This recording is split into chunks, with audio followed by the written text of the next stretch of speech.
Hey, hey, hey. I'm as white as a ghost today. We're back. We're doing a metabolic conditioning workout. Could have anything you want in it. Could have burpees, it could have push jerks, it could have back flips, it could have swan dives. Doesn't matter. It's going to be from 10 to 20 minutes long. So just in between a sprint and something that you're doing for like 25 minutes to 45 minutes. Kind of this mid-range workout. General warm-up. We're going to get you ready to go. Focus on a warm-up of this type is going to be overall lubrication of everything. So good blood flow. It's going to depend on what what movements that you want. So we'll go through a general warm-up, but then movement prep will be up to you depending on what you selected. We're going to be focusing on position readiness. So we'll do a little bit of a movement, a range motion thing piece.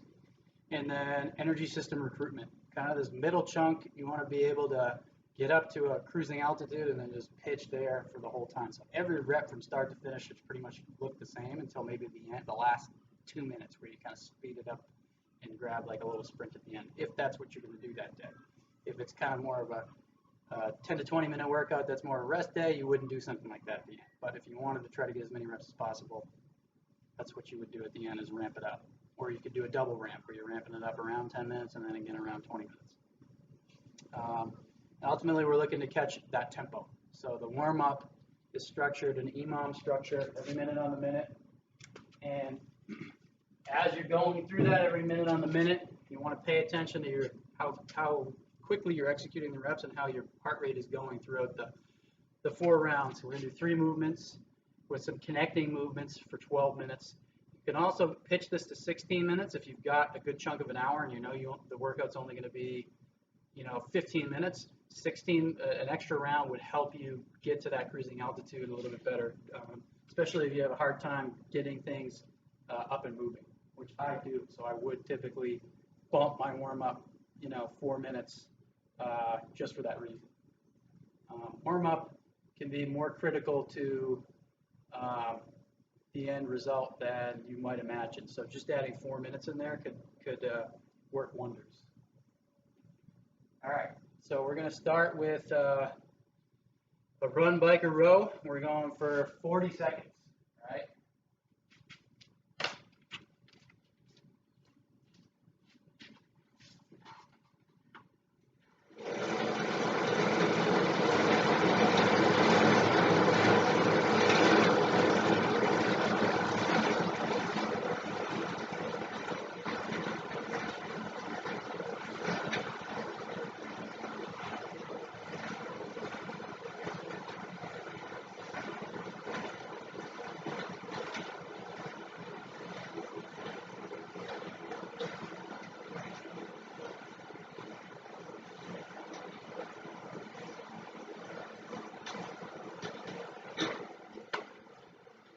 In between each movement, you got a weight, kettlebell, dumbbell, whatever you got. You're going to spend the remainder with an overhead hold. Start with your weak arm. This is not my weak arm, but I'll do it next time. To the top of the minute, put that sucker down, hollow hold, 30 seconds.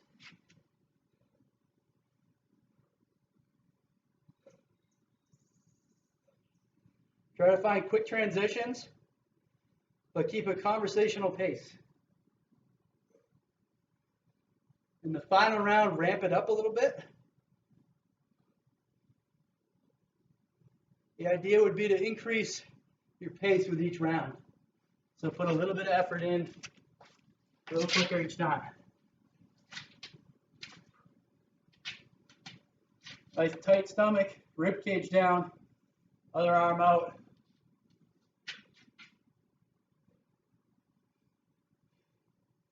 Next up, we're going to do bird dogs.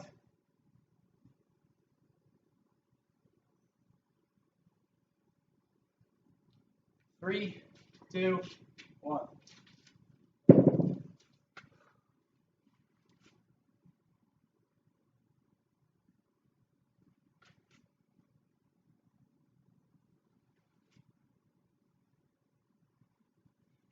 going to switch the bird dogs to burpees the next round, and then come back to bird dogs and then burpees again.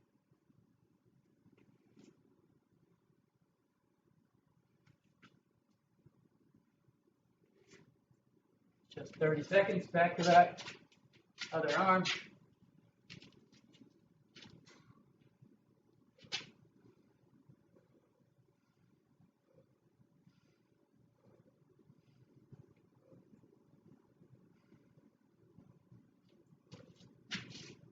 Ten more seconds.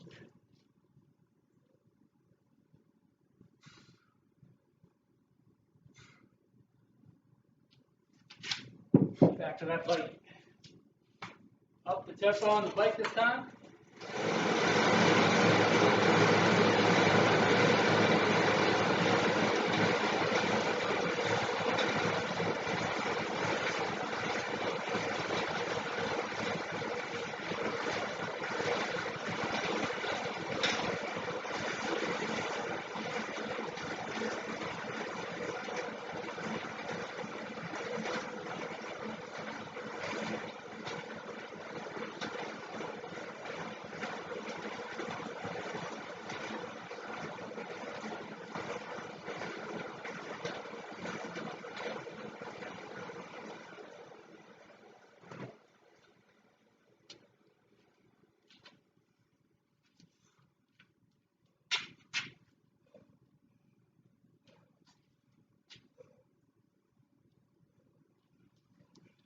Back to that hollow hold.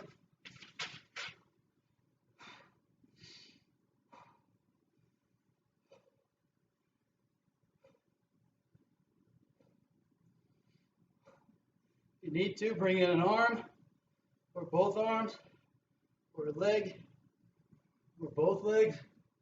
Just keep that low back pinned. Hand can't get under my low back. It's pinned to the ground.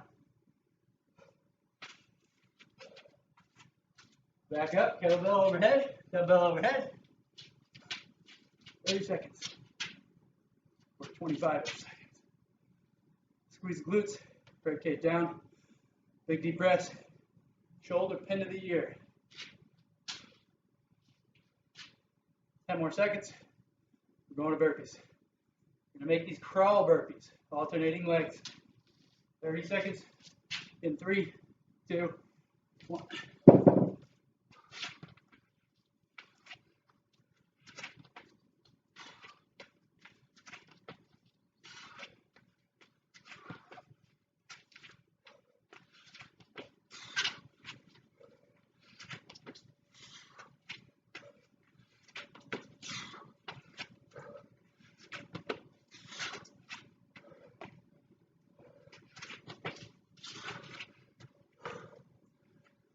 Back at that kettlebell overhead.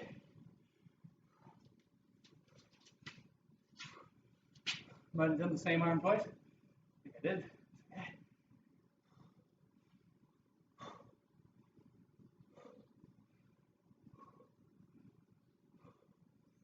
If the heart rate's getting too jacked up, feel free to skip any of the overheads for one round or two. Going back to that bike. 40 seconds.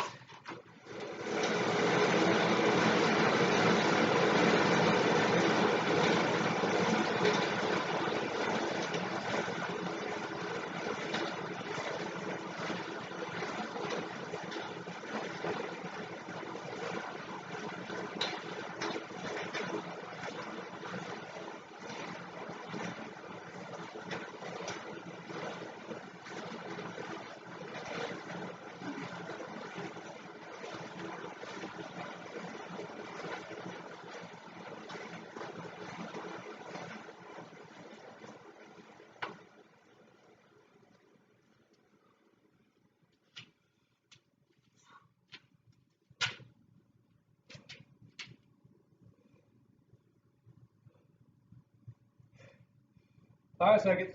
Back to that hollow hold.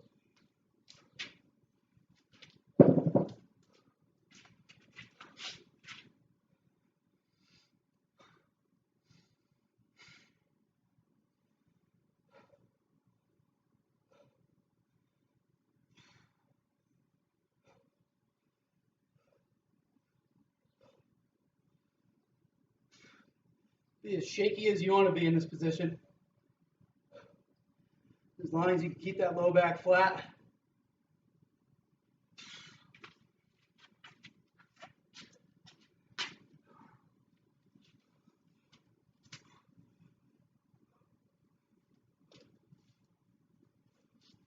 Feel free to make these walking. I would if I had the space, but I don't.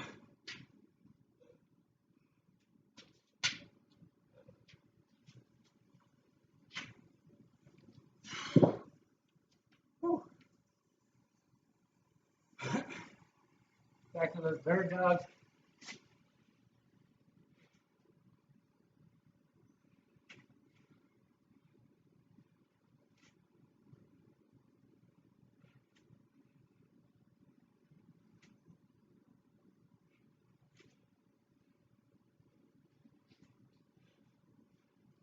What's up, Meg? Guest appearance.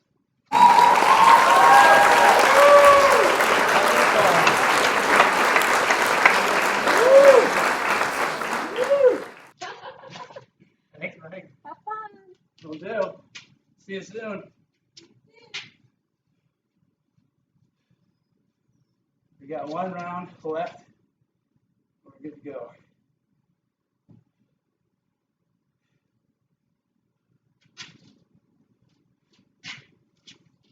Back to that bike.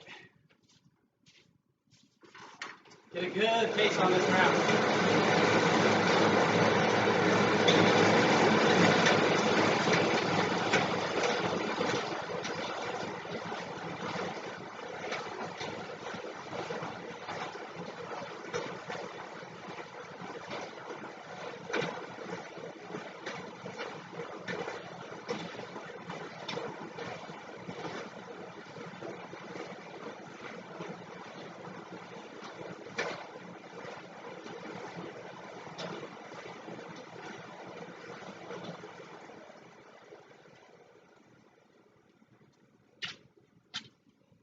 Woo.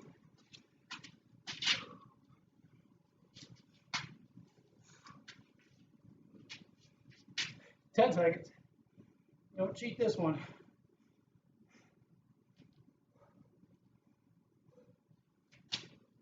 Three, two, one.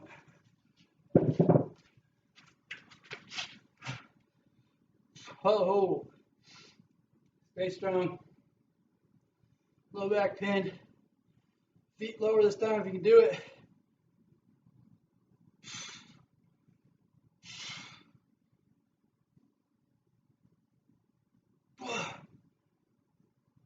Five more seconds.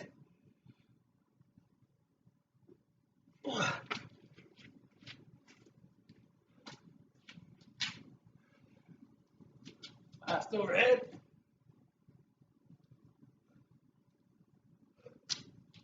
Twenty seconds. Keep that shoulder pinned to the ear.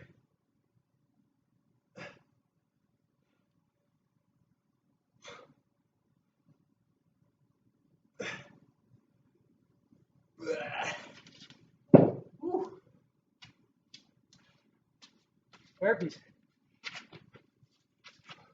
Alternate leg.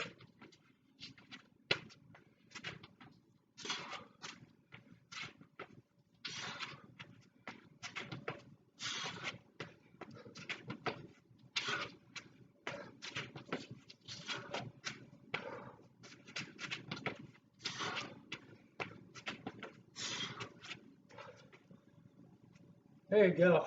Rest walk for a minute.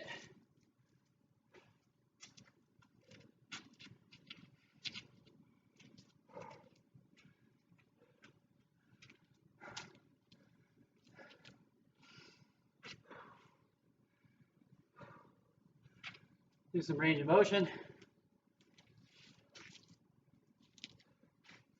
In about 30 seconds. One big note about burpees. When you're down in those burpees and you're about to come up, squeeze that butt before you push up. Don't just do a hyperextension. Squeeze and then come up. It's hard to remember that when you're all tired, but it helps you avoid getting any pinching of tissue limitation in the back if you're just no glutes on coming up. Now, this next range of motion, I'll tell you to do the opposite so that we can create some range of motion. If you have your glutes on, you're not going to get as much range of motion. We're going to do slow cobras. Find the thumbs and the armpits. Slow press out. Try to keep the pelvis pinned to the ground as best you can, in front of your hips. We're going to get 10, anywhere to 10 to 15, depending on how stiff you are in this position. Usually CrossFitters are very stiff back in the low back because of all the pulling extension that we do and the heavy, heavy loading that we get on our backs.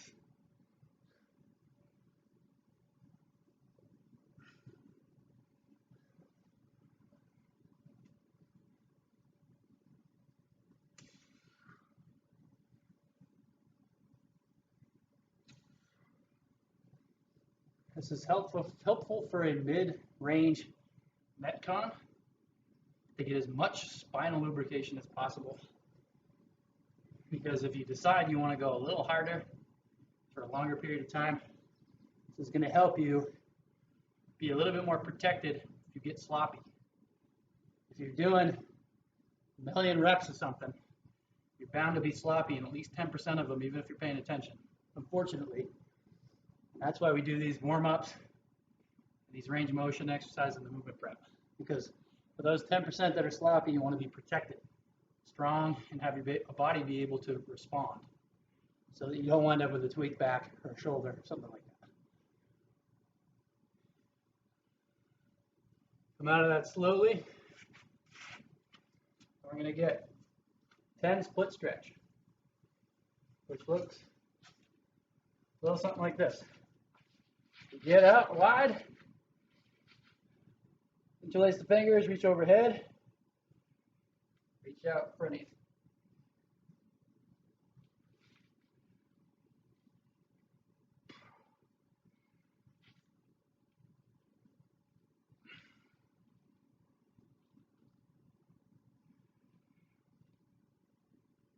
Try to bend lower with each bend forward.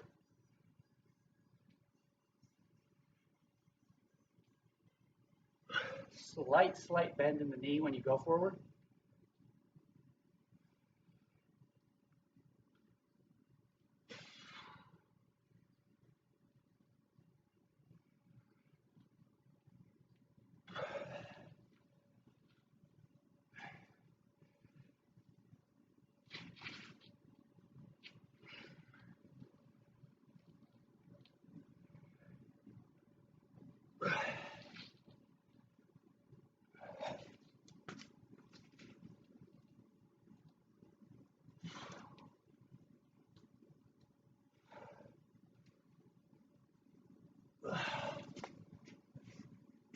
Then if you need to, grab onto something. We're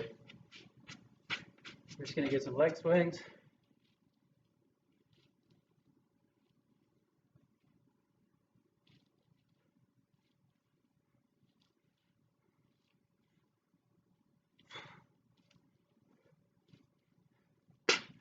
Ten per side.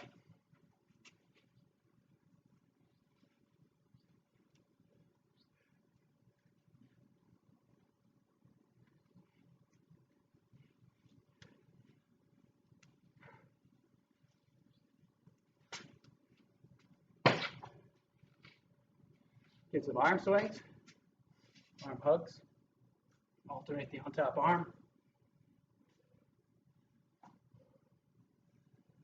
Swings overhead, reverse direction.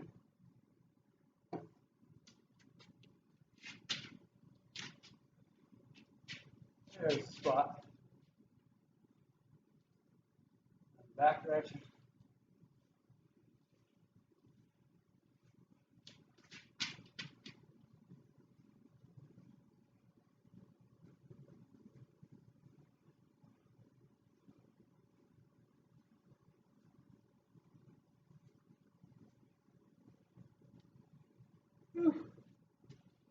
go.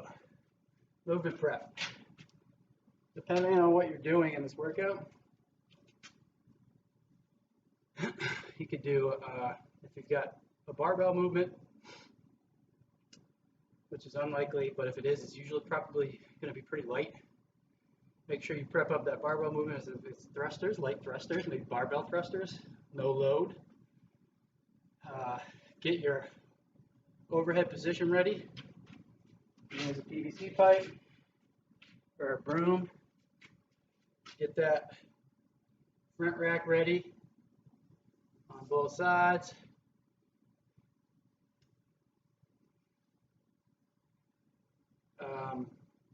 If you've got a foam roller, get that T-spine rolled out if you're going to be doing thrusters or wall balls or something like that. Let's see.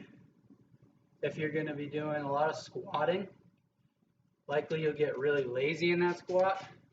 And you're going to have those 10% reps where you're kind of looking like this and you're not opening all the way up, you're hunched over. It's going to help you is getting a lot of external rotation so your trunk can fit nice and comfortably right in there. So spend some time in the deep squat, which we did at the beginning, or with a 90-degree. Get some time here, hunting around for where it's restricted. Stretch those hip flexors, because those will tend to yank on that low back, especially as we get tired. Or if we have some toes to bar, they're going to get tight. And then if you have squats on top of that, it's going to pull on that low back. You can wind up with a band to get the overhead position, like so. And just tailor your movement prep to whatever movements you're going to be doing. Be present in your warm-ups, makes a difference. Thanks for warming up with me.